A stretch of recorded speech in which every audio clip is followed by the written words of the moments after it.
Hello बच्चों, a very good morning to all of you. तो आज हम क्लास 9th की साइंस का चैप्टर नंबर 9 शुरू करने जा रहे हैं। चैप्टर का नेम है force and laws of motion. तो पिछले चैप्टर में हमने मोशंस के बारे में पढ़ा था और इस चैप्टर में हम फोर्स के बारे में पढ़ेंगे और जो मोशन के लॉज हैं उनके बारे में डिटेल में स्टडी करेंगे। तो पहले आपको थोड़ी सी इन्फॉर्मेशन देता हूँ कि फोर्स क्या है। फोर्स एक तरह की पुश या पुल है जो कि किसी भी ऑब्जेक्ट की स्टेट को चेंज करने में हेल्प करती है या चेंज कर देती है। कोई भी किसी भी तरह का धक्का या फिर किसी भी तरह का खिंचाव जो कि किसी ऑब्जेक्ट की शेप को या तो पूरी तरह से बदल दे या फिर उसे बदलने की कोशिश करे तो उसको हम बोलते हैं फोर्स। तो देखते हैं चैप्टर में क्या कहते हैं। चैप्टर है, शुरू करते हैं। In previous chapters we describe the motion of an object along a straight line in terms of position, velocity and acceleration. पिछले चैप्टर में हमने मोशन इन स्ट्रेट लाइन के बारे में पढ़ा था। जब कोई ऑब्जेक्ट बिल्कुल सीधी लाइन में चलता है तो उसको हम बोलते हैं motion in a straight line. उसमें हमने पोजीशन, वेलोसिटी, एक्सेलरेशन कुछ टर्म्स पढ़ी थी। वेलोसिटी क्या थी? वेलोसिटी होती है rate of change of distance, किसी डिस्टेंस को कितनी स्पीड से हम कवर कर रहे हैं। एक्सेलरेशन होती है rate of change of velocity, means की वेलोसिटी कितनी स्पीड से इंक्रीज हो रही है। जैसे कि हम गाड़ी को एक्सेलरेट करते हैं, हमारी गाड़ियों में एक्सेलरेटर लगा होता है। एक्सेलरेटर का काम क्या होता है? वो गाड़ी की स्पीड को बढ़ाता है। हमारे बाइक्स में रेस लगी होती है, रेस से हम रेस को जैसे बढ़ाते हैं तो वो बेसिकली एक्सेलरेटर ही होते हैं, वो स्पीड को इंक्रीज करते हैं। जैसे स्पीड इंक्रीज होगी वेलोसिटी इंक्रीज होगी। We saw that such a motion can be uniform और नॉन यूनिफॉर्म। ऐसी मोशन जो है वो यूनिफॉर्म मोशन भी हो सकती है और नॉन यूनिफॉर्म मोशन भी हो सकती है। यूनिफॉर्म मोशन कौन सी थी? वो मोशन जिसमें ऑब्जेक्ट जो है वो स्पेसिफिक इंटरवल ऑफ टाइम में स्पेसिफिक डिस्टेंस ट्रेवल करे, means same interval of time में सेम डिस्टेंस ट्रेवल करे। जैसे कि अगर 5 सेकंड में वो 10 किलोमीटर चल रहा है तो अगले 5 सेकंड में भी उसको 10 किलोमीटर चलना पड़ेगा।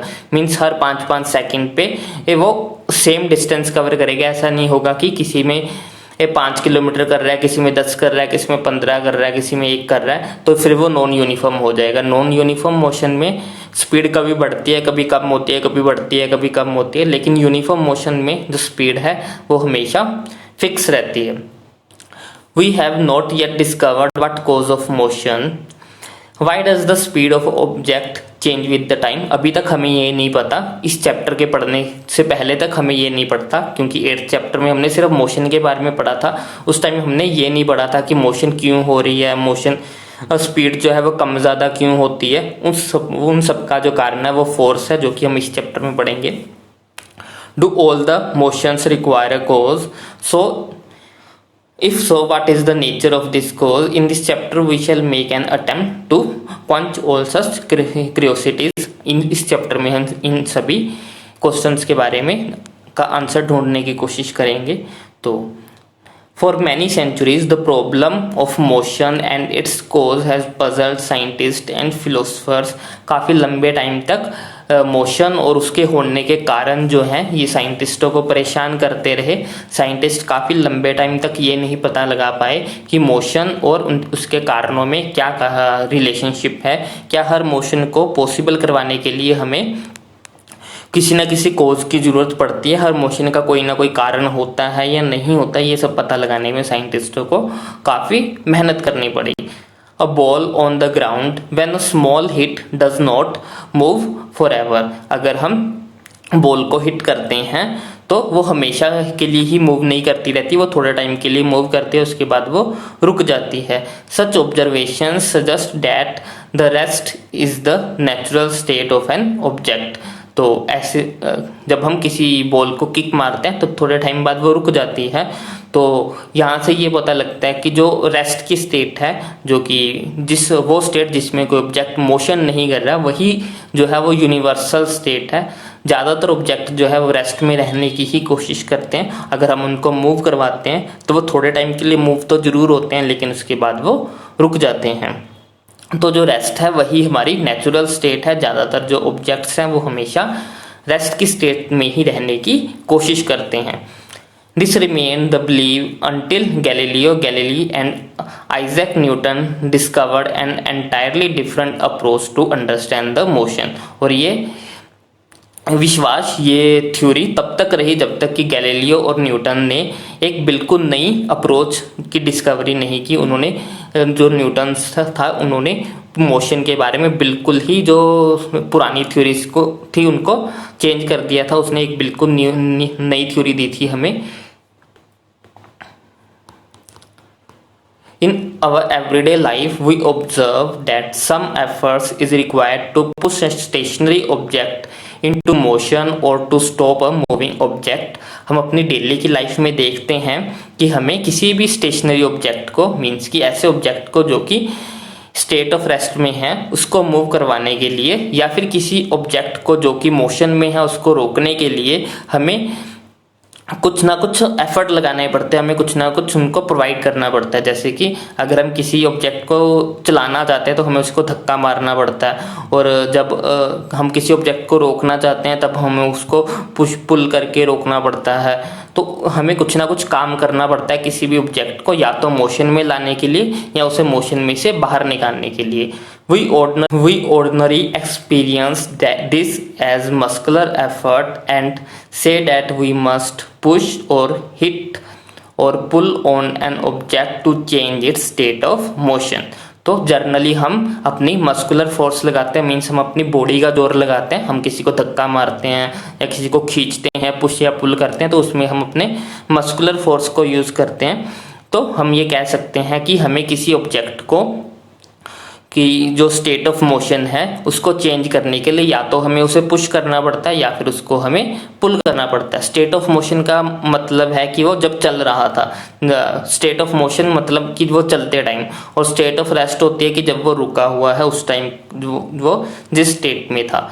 The concept of force is based on this push, hit और पुल। और जो फोर्स का कंसेप्ट है वो इसी बेस पे है जो कि पुश और पुल पे डिपेंड करता है। Let us now ponder about a force. What is it? In fact no one can see, tested और फेल्ट अ फोर्स। हम कभी भी फोर्स को देख नहीं सकते हैं। हाउएवर वी ऑलवेज सी और feel the effect of a force. हम सिर्फ फोर्स के इफेक्ट को फील कर सकते हैं या फिर देख सकते हैं, लेकिन हम फोर्स को नहीं देख सकते। हम किसी चीज़ को धकेलेंगे, किसी चीज़ को पुश या पुल करेंगे तो उसका इफेक्ट हमें उस ऑब्जेक्ट पे नजर आएगा, लेकिन हमें फोर्स नहीं दिखाई देगा। हम फोर्स को कभी नहीं देख सकते, लेकिन उसके कारण होने वाले चेंजेस को हम ऑब्जर्व कर सकते हैं। It can only be explained by describing what happens when a force is applied to an object. Pushing, hitting and pulling of an object are all ways of bringing object in the motion. They move because we make a force act on them. तो जब भी हम किसी चीज़ को push करते हैं, hit करते हैं या पुल करते हैं, इन सभी चीज़ों के कारण जो ऑब्जेक्ट है उसको, उसकी जो है वो स्टेट चेंज होती है। अगर वो रेस्ट में है तो वो मोशन में चला जाएगा, अगर वो मोशन में है तो वो रेस्ट में आ जाएगा। ऐसा क्यों होता है? ऐसा इसलिए होता है क्योंकि हम पुश या पुल के थ्रू इन ऑब्जेक्ट के ऊपर एक फोर्स अप्लाई करते हैं जो कि चीज़ों की स्टेट को चेंज करने में हमारी हेल्प करता है। जैसे कि हम यहाँ पे फिगर्स में देख सकते हैं, ये बॉय जो है ये यहाँ पे ट्रॉली को इधर को पुश कर रहा है अपने हाथों से, अपनी मस्कुलर फोर्स के कारण, जिसके कारण जो ट्रॉली है वो भी इधर को मूव कर रही है। अगर हमें टेबल का ड्रॉ खोलना हो, अगर मुझे इस ड्रॉ को खोलना है तो मुझे पकड़ के इसे बाहर की तरफ पुल करना पड़ेगा, बाहर की तरफ खींचना पड़ेगा, तो ये अपने आप खुल जाएगा। तो ये हमारे पुश का एग्जाम्पल हो गया। हमने ट्रॉली को पुश किया तो ये चलने लगी, हमने इसको बाहर की तरफ पुल किया तो ड्रॉ जो है वो खुल जाएगा।